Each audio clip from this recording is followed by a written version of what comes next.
and welcome to another video from Colour with Claire. Today I'm super excited to be the first to host the Colourmorphia blog tour as created by the publisher of the book, Michael O'Mara.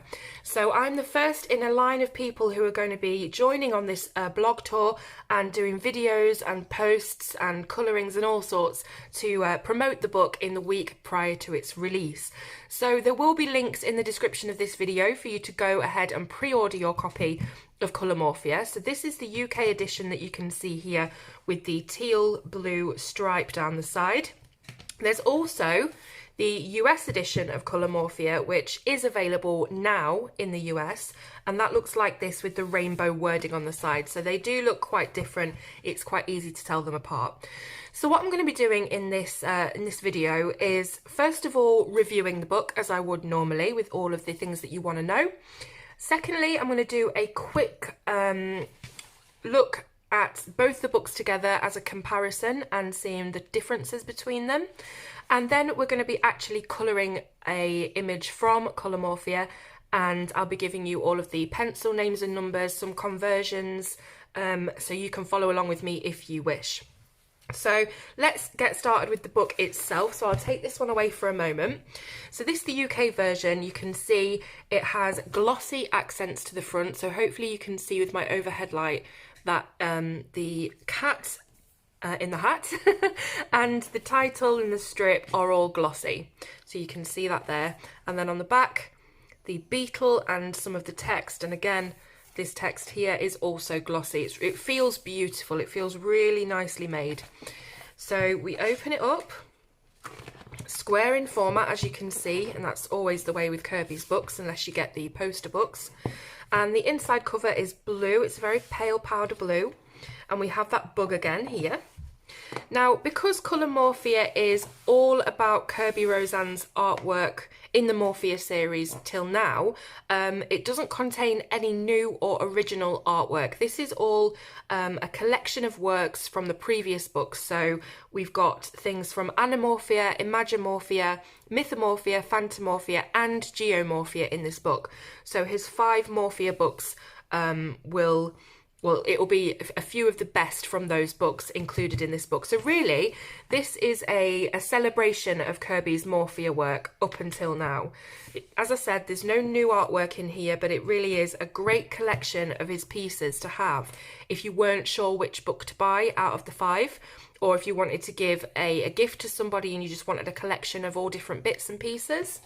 Now, the other thing that is different to his standard books is that this one here actually includes some coloured pictures by Kerby's fans. So you can see as soon as we open up here, we've got this beautiful double page spread of Kong, and it tells you down here who it was coloured by and their Instagram handle, so that you can go ahead, find them and follow them if you wish. It also tells you who coloured that beautiful beetle here on the front. So the introduction says, "Welcome to my high-definition, super-detailed doodle world, where striking animals morph into strange beings, objects explode into flowers, and dreamscapes become reality. In this celebration of colouring, you'll find a selection of images that have been completed by some super-talented colourists. Discover their palette choices, blending techniques, additions and innovations. Read my impressions of each piece and what I think makes them work so well. Gather inspiration so you can explore your own creativity. These pictures and a collection of my favourite images from my Morphia books appear in the colouring section for you to bring to life. Make each detailed image your own colourful masterpiece," and that's written by Kerby.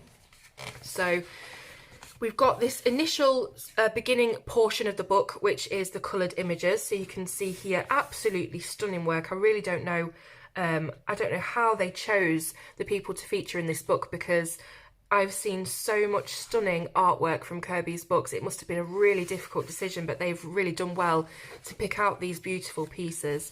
So we've got the raven here from Phantomorphia, I think it was, and we've got that galactic bear, and you can see that Kerby has written some words and some opinions about those pictures. So it's actually really nice to be involving and almost collaborating with the colourists on this book. So it's not just a bog standard book of colouring images and line art. It does kind of bring the community into it as well. beautiful double page spread of the swans here. And then we've got this gorgeous, gorgeous wintry kind of themed Egyptian page, which was done by Xenia Morozova. Absolutely, I just love it. It looks like a snowing kind of scene, but it kind of jars with the Egyptian feel, because usually Egypt is really hot and arid. I think it's amazing. I love it. We've then got two beautiful jellyfish, which I believe are from the Morphia book. And then the skull with the flowers, which I think was his first book, or it may have been Morphia actually. I can't remember. And then we have that clockwork cat here, which was coloured by Isabella Sadkowska. Hopefully I've said that right. And then we have the colouring section. So it's not too much of the book that's taken up with these pages, so don't worry about getting your money's worth and things like that. There is tons and tons of colouring pages to be done, but I really like that introduction and you know, that inclusion of the colourists in this book. So we've got the colouring section title plate here for you to colour if you wish. And then we'll get into the images. So I'm going to go through them all so you can see exactly what illustrations you're getting in this book. We've got the cat from Morphia. We've got some bugs and beetles here. We've got the T-Rex. I'm not sure which books these come from. I'll know some of them and some of them I won't. We've got the anchor. We've got the clock from Morphia. This one is the Morphia cover design, I think, from the first book. We've then got this hippogriff, which, if you'll remember, I actually coloured the whole thing, and it's actually one of my favourite coloured pieces of my own. So yeah, I really enjoyed that one. It's a gorgeous illustration. We've got the octopus or the kraken type creature with the ship kind of crumbling beneath its tentacles. We've got the spider from Morphia, and we've got the koi carp, very Japanese Oriental inspired piece from Morphia. We have the rhinoceros. I almost said hippopotamus then. Rhinoceros. I think that's Morphia as well. We've got this beautiful butterfly from Morphia, which I recognise from that book because it has all the kind of nuts and bolts and screws and metallic bits and pieces. Now, this is a good one to actually tell you about the binding of the book, because as you can see, it is really quite difficult to push into that binding. It's very, very tight, but I think maybe if you manipulated it a little bit and you know, broke the spine a little, you'd probably be okay. So I'm just going to do that now and see how far we get. So I'm just going to break the spine a little bit, and it does actually, you could get into there, but it is awkward. You'd need really sharp pencils to get into that centre area. So that's a bit of a shame. I would have liked it to have lain a bit more flat, to be honest. But a lot of the images are kind of centred and standalone. So you only really need to be concerned when it's a double page spread. So we've got that Egyptian one here from Morphia, and we have the flowered skull. We've got the two stags. We've got the grizzly bear, which we saw a coloured version of at the start. We've got the green man, or the tree man, whatever you want to call him, and then this hourglass kind of gothic look from Morphia. We've got the whale. We've got the beautiful castle. I think this would be an absolutely fantastic one to have coloured. It's got a lot of work to do on it though. It's very detailed, and I think it would take quite a while to do, but I can imagine it being absolutely wonderful. We've got the elephant from Morphia. You can see the tree growing out of his trunk here, and the Medusa. This is it looks like a dragon. I think it's a dragon, and we've got the castle nestled in it here, and loads of different bits and bobs in Kerby's signature style. We've got the fox, which I believe was the front cover for Morphia, and the great thing about this is we've got almost the whole fox. So a lot of people were saying that the images were cut off in Morphia, and we've got the whole image here for you to colour, so that's good. We have an octopus under here, what it looks like. I think, yeah, it's a squid, isn't it? It looks more like a squid. It's more elongated, from Morphia. We have the jackalope from Morphia, I believe. We've got an underwater double page spread here. Again, might be a Mythomorphia one. And this is a beautiful Chinese dragon double page spread. Again, loads and loads of detail on that one. We've got the hot air balloons and the raven. We have the eagle, which I believe is Morphia. This is, I'm not sure what kind of creature this is, but I bet it's from Mythomorphia because it does look like a mythological character. I'm not really sure what it is. I'm sure you'll tell me. This is a whirlwind, which I think is from Geomorphia, kind of a whirlpool underwater. So you've got all of the jellyfish and things. And then we've got the jackal. Is it a jackal? Which goes along really well with the Tutankhamun Egyptian one earlier, so that they'd be great to do together as a project. Here we've got those jellyfish, and then the fox. We've got the toucan, I think it, or a pelican, toucan or pelican, and the chameleon lizard. So great exotic kind of colour palettes needed there. Here we've got loads of hares running, so it's like a stampede of hares with some mushrooms in between. We've got those two swans. Again, when you've got something symmetrical like this, or with two kind of opposing images, it gives you great scope to do kind of night and day, light and dark, sun and moon, earth colours, planetary colours. You know, you could do whatever, you could do pretty much anything with that. We've got the elephant from Morphia with the beautiful ears with all the mechanics in there. We've got this dinosaur skull from Geomorphia, fantastic illustration, that one. We have the polar bear, which I think, where did that come from? I think that's the Geomorphia cover. We've got a gorgeous horse, which I think was from Morphia as well. We have the Siamese fighting fish, which I'm going to be colouring in this video later on. And then the beetle from the start, so you saw that beautiful coloured beetle. We've then got this butterfly with the filigree details from Phantomorphia, and then this, what kind of bird is that? I'm not sure. Is it a phoenix? It's got a lot, mind you, no, I don't think it is. I don't know. Maybe it's not even a real bird. Maybe it's just something that Kerby's made up. This is like, looks like a Ninetales from Pokemon. I'm not entirely sure what they're called, but it's an awesome illustration anyway. And there's loads of kind of big gaps here for you to fill in with textures like maybe Galaxy or Northern Lights or something really cool like that. We've got a couple of owls. We've got the Kong illustration that you saw coloured at the very beginning of the book. We have the, is this a leopard? I think so. The leopard illustration, and then we've reached the end of the book. So just on the back here is the pumpkin from Phantomorphia, which holds all of the copyright information and things like that. Then you've got the back cover, which shows you the covers of all of the Morphia books so far. So if you haven't collected those, you can see which ones you might want to collect here and what they look like. They will look slightly different if you live in the US. I think Mythomorphia is yellow in the US, and Geomorphia is like a chartreuse greeny yellow in the US. So they're all kind of slightly different, but that's the cover art you need to look for. So there is the UK edition of the book, the full edition. I'm now going to bring the US one back in just to do a quick comparison of features from each book. The first thing that I need to tell you about is that they are different sizes. So as usual with the US editions, it is slightly bigger.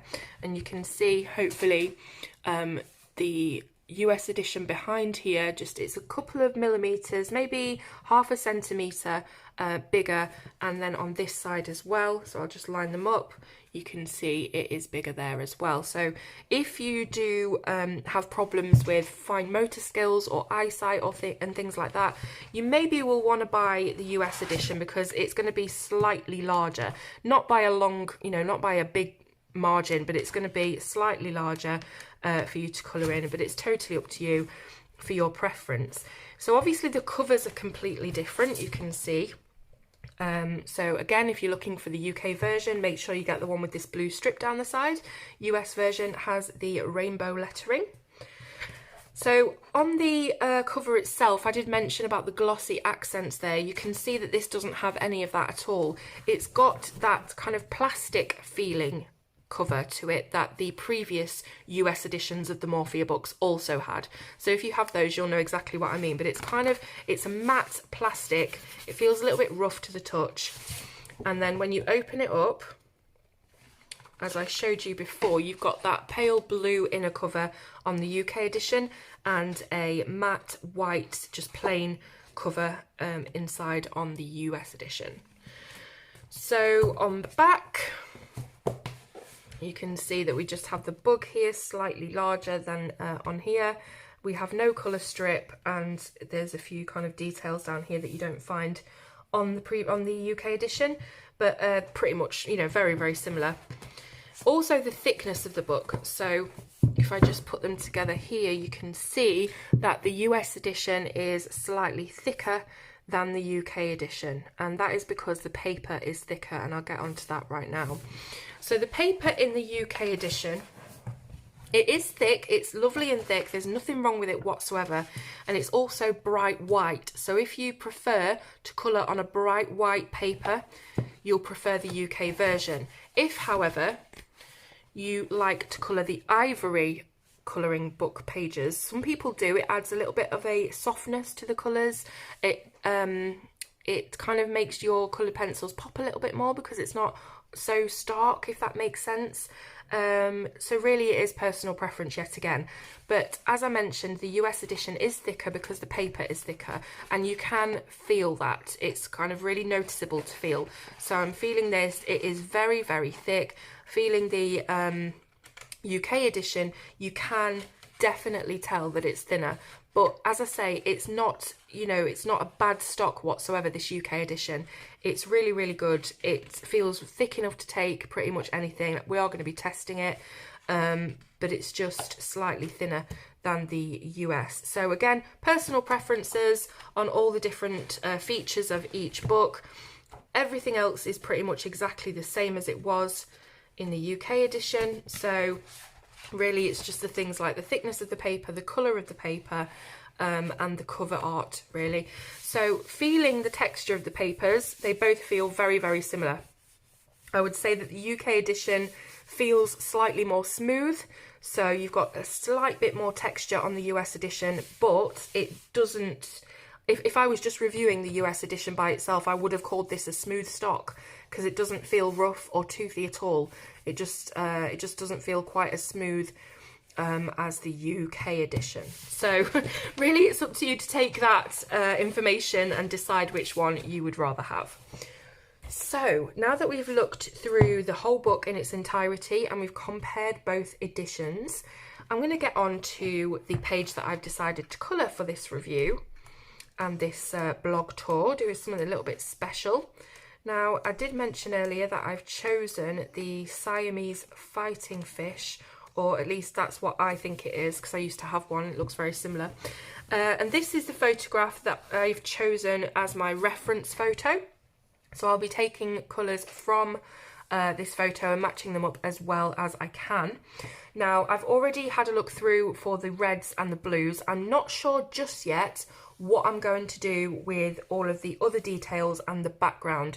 So I'll be coming back later on when we finish the main portion of, you know, the fish, when we finish the fish, and then deciding what I'm going to be doing with that. But just for now, I'll show you the colours that I've chosen. And first of all, I'll just show you on here. So this is the colour palette that I've chosen to go for the blues and the reds on the fish. So you can see that these are all Prismacolors. This is the name and this is the number of the pencil. I've chosen Indigo Blue, Denim Blue, Cobalt Turquoise, Cerulean Blue, Non-Photo Blue and Sky Blue Light for the blues. Now, Cobalt Turquoise is a bit like the odd one out here, because if you take this one out, you can see that these colours create quite a nice blend together. The green, I'm just adding in here and there, maybe, because I just noticed on that reference photo that some of the blue turned a little bit green, a little bit shimmery, and kind of marine green-like in places. So that is kind of what I'm going to be using as little touches here and there. Then the reds, I've chosen black, Tuscan red, raspberry, crimson red, poppy red and pale vermilion. So we're going from quite a brownish kind of deep rustic red into a orange. So almost like flame colours, I guess. But that's what I've managed to pick out from the reference photo. Now, I've also written a whole list of conversions for different pencil sets here. Now, I think I'm probably going to write these all down in the description, just in case you can't read my handwriting. I wouldn't blame you. So we do have all of the colours here in polychromos. We've got the Raffine, Marco Raffine pencil numbers here. We've got the Black Widow choices. We've got the Arteza choices and the Luminance choices, which just ends over here because I couldn't fit the last three colours on the back. So these are the Luminance. Now, some of them I've not been able to find a match, so I've had to skip them. You'll notice, particularly in Arteza, there's not as many colours here as there are here because I couldn't actually find the correct matches, but it should work pretty well if you're just light with your layers and kind of try and blend them a little bit better. Maybe take more time with it because I just can't find those in between shades. But anyway, I will write all this down in the description so that you can see it, or you can, you know, take a screenshot of it now as is if you can read it. And again, those last three Luminance are Scarlet, Permanent Red and Cornelian. So as I say, I'm using Prismas for this, my pencil of choice, and let's get started. So what I'm going to do is I'm going to film this as a speed colouring. Now, I know that a lot of you don't get on with speed colourings, but I'm hoping that because I put all of the titles of the pencils in here and I'm not going to speed it up ridiculously fast so you can see what I'm doing still, that'll be okay for everybody. The reason that I do speed it up is that I often can't think of things to say while I'm colouring and it's quite laborious, me colouring. It's going to take ages for me to do this page, and I don't really want you to have to sit through every single stroke of the pencil. So hopefully that'll be all right for everybody. As I say, I've given you all the colours. I will come back after I've done the fish and tell you what we're doing with the background before I go on with that. And then I will come back at the very end, see what we've done and finish up. So I'll see you on the other side. So first of all, I'm starting by mapping out where I want my shadows to be on the main body of the fish. And I'm doing that with the Indigo blue. So just looking at the reference photo, seeing where the shadows naturally lie on this type of fish, and putting them in with that darkest blue. I'm then building up the same areas that I've just mapped out with the following colours, so the Denim blue and then the Cerulean blue and then the non-photo blue, leaving just a slither of pattern in the centre of the fish for the sky blue light to come in, and I just do an all over wash of that sky blue light everywhere. It just really smooths and buffs everything out. Then coming back in with exactly the same colours I did before, so starting the whole process all over again basically, putting in those deep shadows with the Indigo, blending that out with the Denim, again with the Cerulean and the non-photo blue, and washing it all out with the sky blue light. So I'm using that sky blue light as my tinted blender pencil, so to speak. Now on all of the really light bits of the fish down the centre, I'm using the Cerulean blue to go underneath every single scale so that we can really bring those to the forefront and show a bit of texture on our fish. And then in the darker areas of the fish at the top and the bottom, I'm doing exactly the same thing, but I'm using the Indigo blue to do that so that you can see it better.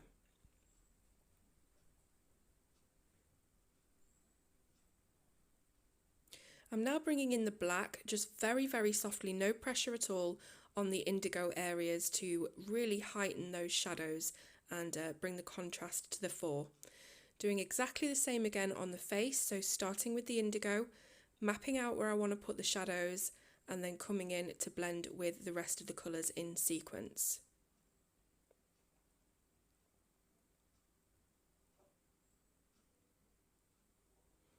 Again, using black to deepen the shadows a little bit.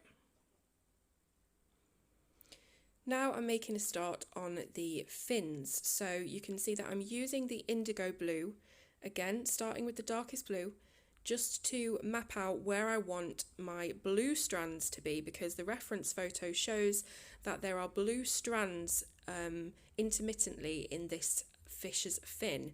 So I'm using the indigo blue to map those out where I want them, and then taking the colours in sequence again and blending them out just like I did on the body of the fish. So every single line on the fin will get a layer of indigo, denim, cerulean, non-photo, and then finally the sky blue light.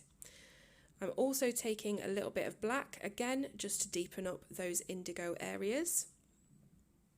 Now on to the reds of the tail. So I'm starting with the Tuscan red, which was our darkest red, and I'm filling in the gaps between all of those blue areas that we've just mapped out.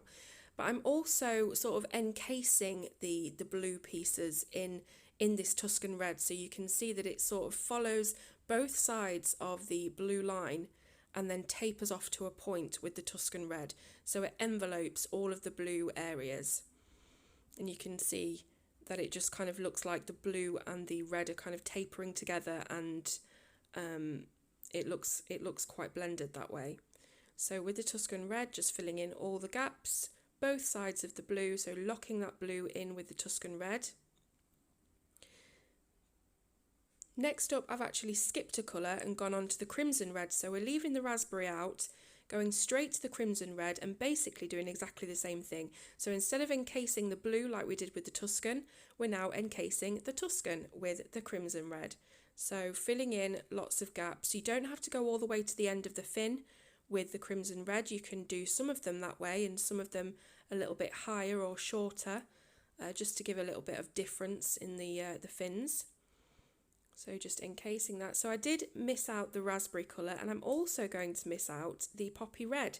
So I'm going straight in with the pale vermilion, because I just think it looks better to have the colours blending with skipping a colour, because I think it would have been too small of an area to have brought in all of those colours, and it looks kind of better to skip a colour. And I know what I'm trying to say, but it just it makes the contrast pop a little bit more by skipping those colours. So I'm filling in absolutely everything that's left with that pale vermilion, and just doing this fin here with exactly the same technique, the Tuscan, the crimson and the vermilion. That little fin on the fish's body is actually transparent according to the reference photo, so I've just gone over that with a bit of non-photo blue. And now using the black yet again to deepen up the shadows. Okay, so now that we've got our fish completely coloured, we need to think about the background. And with it being an underwater scene, I don't really want to use any more blues on this page, because I think it's going to end up taking away from the fish itself, which obviously is made up mainly of blue. So I'm thinking of going with an aquamarine colour palette for the background, which is still keeping it kind of oceany and watery, but it will give that difference of colour. I'm going to try something I've not tried before, which is a kind of a sun ray through water technique. Why not try something, you know, brand new on a project like this? I hope I'm not setting myself up for failure, but we will try. I decided to get my ruler, and I'm going to concentrate on a point. So let's just say about here. So I'm just going to plot that out with my pencil, and then I'm going to do some lines coming away from that point. So let's just do one here so you can see what I mean. So I'm just going to do a very light line from that point, and then going to shift over and do another line here. So we're kind of creating triangles, so to speak. And again over here, keeping it very light because we will be erasing it afterwards. And maybe another one here.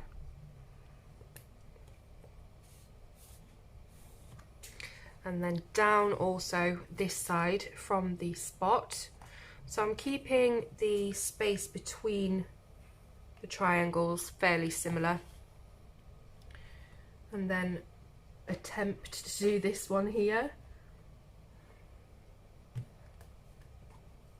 Just down a little bit. It's a little bit awkward, but hopefully. So I'm just going to follow that line that we put there as well. Take that all the way down so we know where we're going. And I'm hoping this is going to work out. It's not something I've tried before, as I say, but I I think it'll look really good if it does work. So fingers crossed for me that it works, and it'll hopefully be a new technique that you guys can use for backgrounds in your colouring. So first of all, I've chosen the Cobalt Turquoise that we were supposed to use on the fish but didn't get around to using, Aquamarine and Light Aqua. These three blend together absolutely beautifully, and that is what we're going to be using. So I'm going to start out with the darker colour, which is the Cobalt Turquoise, and I'm going to fill in all the gaps in this bottom corner of the page, so over here. And then as we move up towards that point that we started with, we're going to blend the lighter colours and eventually end up very, very light up here. Then we're going to erase the lines out, so hopefully we'll have that kind of sun ray burst looking thing afterwards, but I'll come back to you after. We'll see how it's worked out. Fingers crossed it works, and I hope you enjoy it. Okay, so starting in the bottom left hand corner with the Cobalt Turquoise, I am solidly colouring all the little gaps that you can find in this section. I'm not doing anything fancy here at all. I'm not doing any blending or anything. I am block colouring with hard pressure so that all the tooth is filled up on the paper and it's just solid blue colour. You'll notice as I come up each triangular section that I will start to lighten the pressure so we have an area to blend into with the next colour. You'll also see that I am leaving a little bit of a white gap where we've put those pencil lines, just to make it easier on myself really to erase, because Prismas aren't brilliant erasable pencils, but you can see as I'm coming up here, just lightening that pressure, leaving a surface, a foundation for our next colour to blend into. Now it's up to you how you want to do this. You can do it as a beautifully smooth blend, or you can purposefully make it very linear, because it is of course going up in lines. It's totally up to you how you want to do it. This is the Aquamarine now. I'm going over all of that light pressure cobalt to burnish it in, and then as I near the top of the points, I'll again start to lighten the pressure for the next and final colour. Just remembering to leave that little white gap between the lines. And then I'm on to the light aqua. So I'm just filling this in, again going over all of the light pressured aquamarine that we just put down. So we've got a beautiful smooth blend, and then tapering that colour off toward the top of the point. Right, so I've block coloured the background, blended it in the three different colours. So you can see that I've left a kind of white stripe coming down around that pencil line that we put there, and that's just to make it easier to, you know, erase. It's not perfect or anything like that, but this is, as I say, is my first time trying this kind of technique, so I'm hoping it's all going to work out okay. I've got a battery operated eraser here, and I'm going to take my ruler again because I don't want to kind of wiggle off in the wrong direction, and I'm going to try and erase these lines that we put down and just make the lines look a little bit softer and more uniform. So let's just see if it works.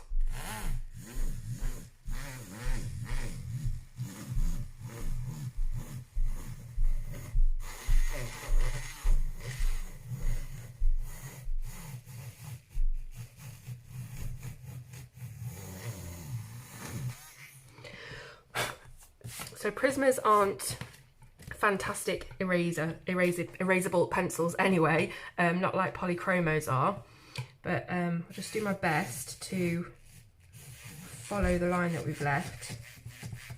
I'm just trying to make it look a little bit less harsh, I guess. Let's just try this bit again. Maybe I need some new batteries in my rubber. But I don't think that's too bad. We could always come in and clean it up with a white gel pen in the centre, I suppose. So just making sure that might actually work better if I use it like a normal rubber. Just making sure that it's as erased as I can get it to be. Hang on, I've got one of these little tiny erasers. Will that be better? That might work better actually. So there's one kind of line. We've got another to do here. So I'm still using the ruler just to help me stay on course.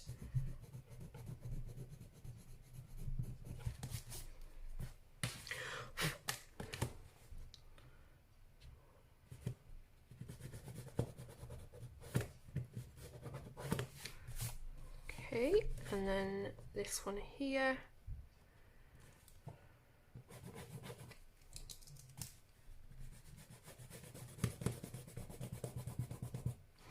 So I don't mind if, I don't know what I've done there. I don't mind if the lines are all a bit kind of wibbly and shaky. I don't really want it to look perfectly straight. I think it gives it a bit of character. If it's not, let's just pull this down slightly. This is a Tombow mono eraser, by the way, in case anybody wants to get one. It erases really, really small areas, so it's good for colouring books and when you go out of the lines and stuff. Okay, that's another one. Loads and loads of bits of rubbings. We've got this little bit here as well. Sometimes if you push down too much eraser, it will just break. So you have to be really careful.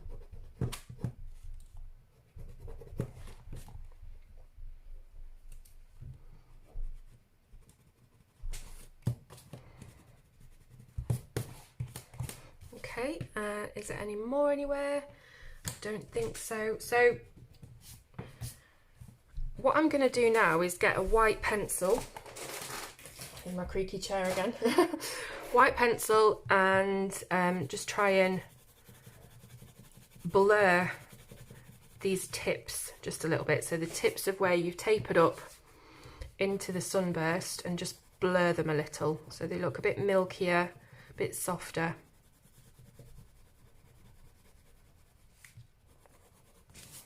I think for a first go it's not too bad. Areas I could practice on and different things to try, but I think it's all right.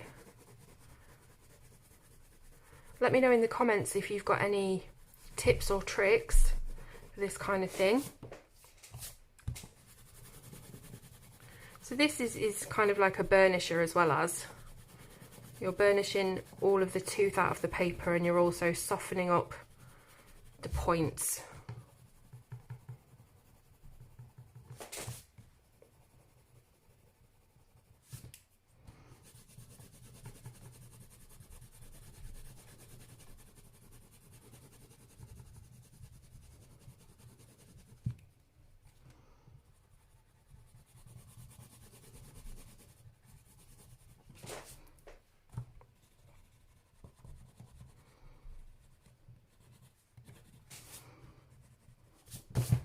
So yeah, I'm not too, I don't think that's too shabby, to be honest with you. Might just bring this white down, give it a sharpen. Might bring this white down here just a little down the lines. See if I can't make those look a little bit milky as well. So we don't want them to look too perfect. So I'm using the white on the crisp edges of each triangle just to blur it a little bit so it's not so crisp.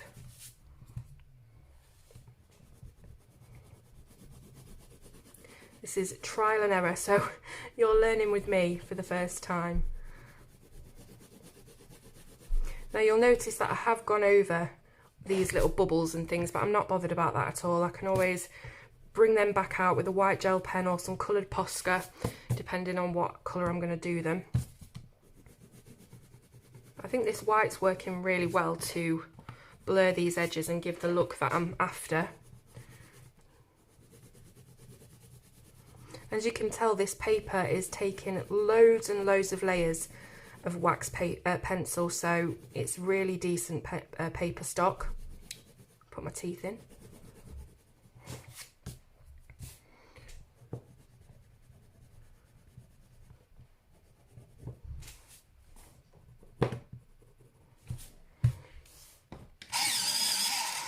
Keep sharpening it from time to time because I'm pressing quite hard here to get that look that I'm after, so just keep sharpening, keep checking on your pencil tip, making sure it's not splitting or anything.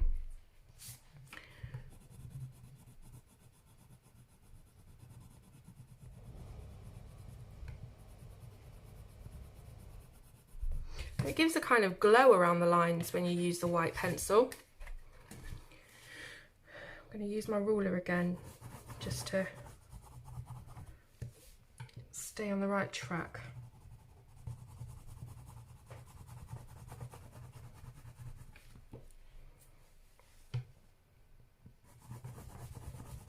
So I thought I'd do this bit in real time because it's probably difficult to explain on a speed up what I'm doing.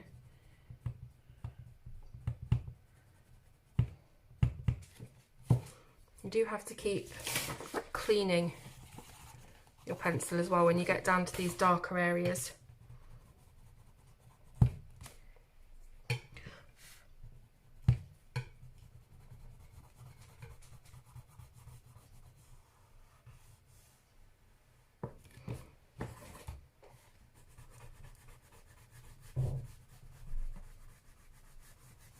So when you're happy, you'll have something that looks a bit like this. I could play with it all day, to be honest with you, getting it the way I think it should look, but I'm pretty happy with that actually.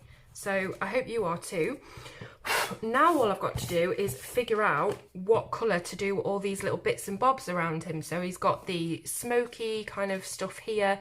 There's all these little creatures and things. To be honest with you, I'd prefer it if they weren't there and this was just a fish on a background, but that's obviously Kerby's signature design, all these little doodles and stuff. So now I need to think of colours that are going to go well with this. I don't really want to detract from the fish and the background because there's a lot of bright bold colours going on there, and I think if we add in loads more colours it's just going to look a bit too busy. So I'm thinking about doing some greys, maybe colouring these in different shades of grey, and that will tie it into the picture without it taking over. I think that's what I'm going to do. So I'll give that a go and I'll come back to you when it's all finished. So for this part I'm going to be using 70%, 30% and 10% French grey just to do all of these little cloud areas. I'm not really sure what they are. They appear quite a lot in Kerby's work, mainly in Morphia, but really throughout all of his books. And I think just the French greys will keep this cloud kind of formation in the background. So I really want the fish to stand out as the main body of the illustration, and then the background is really colourful as well, and I really want everything else to sort of fade backwards. So that's why I'm using the French greys. I thought they're quite soft, they're quite reminiscent to browns as well. They look a little bit sepia toned, so that it's not as silvery or as harsh a grey as the other kind of greys. So just filling in all of these little clouds, and then we'll get on to doing the little creatures that are hiding in between the fins of the fish and all around. So Kerby's really well known for these kind of creatures and things. They're not something that I particularly enjoy colouring. I love Kerby's work, don't get me wrong, but the little details, oftentimes you just don't really know what to do with them, and when you're trying to keep to a limited colour palette, it can be quite difficult to figure out what to do with them because they are all different creatures. You've got turtles and fish and things, so really they demand to be coloured in all kinds of different colours, orange fish and green turtles and things, and you might not want to put those kind of colours with your colour palette that you've chosen. So I've decided to just take the 70, 30 and 10% cool greys and just block colour them. So I'm doing a little bit of blending here and there, but to be honest with you, I'm not taking much caution or thought with what I'm doing at all with these little details and fish and things. So just colouring them in with the cool greys and hoping that they kind of shrink back on the page and it allows the fish to be the forefront and nothing else will detract from the palette that we've chosen. Hopefully that works. Okay, so the picture's basically finished now. I just want to add a few little bubbles and white dots into the water itself so it looks a little bit more oceany. And I think then we'll be finished. So I'm going to use this Tombow Mono Zero eraser again and just see if I can lift up, if not all of it, then just a fair bit of the pigment that we've got on these bubbles here. Obviously it'd be ideal if you colour around them so that you wouldn't have to do this, but I'm I'm quite, what's the word, impatient, so I'll just colour over everything and then sort it out later, deal with the consequences later. So you could use a white Posca pen or a white gel pen or some white acrylic paint even, if you wanted to do this yourself and you don't have you know, like a small eraser, or you just want to do it a different way. Maybe if your pencils don't erase very well, you could do that, use some kind of paint. But there's always a way around everything. So just lifting up the pigment around these bubbles, and I might just put a few more in here and there if I can. Just some little circles of white. I don't know, it kind of just sets off the starburst, the sunburst pattern a little bit. Sometimes on photographs, when you take a photo that's out in the sun, you'll get these kind of dots and bursts on the picture, and it kind of just is reminiscent of that. So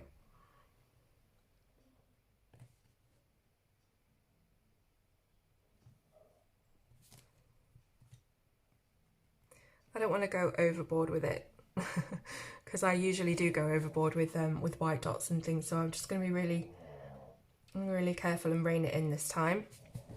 But I kind of like it. I think it sets off the page really well, and it's just another little element to the page, I guess. But what I am going to do before I finish is just add a little dot of white Posca pen into the centre of those erased marks that I've just made, because that kind of brightens up the centre and it makes the outer edge look a bit like a halo, so it gives a glowing kind of look. So you've got the brighter white in the centre and then the erased part around the edge. I just think that looks kind of better. So I really hope you've enjoyed watching me speed through this page. In all, it's taken probably about 5 or 6 hours to do, but I don't want to bore you with all that. So hopefully the speed up's been okay, and the voiceover and everything like that. All I'm going to do to finish is take a little bit of this sky blue light and just do the eye. I don't really want to do anything else with that, just give it kind of an off-white look. And that's it, finished. So thank you so much for sticking with me through this kind of mammoth review and comparison and colour along. I'll be leaving the links in the description for you to go ahead and get your copies of Colourmorphia if you wish. I really hope you've enjoyed me kicking off the blog tour for Michael O'Mara art, and I really can't wait to see what you think of the book and your coloured pictures as well. So thank you for watching, and I will see you soon on Colour with Claire.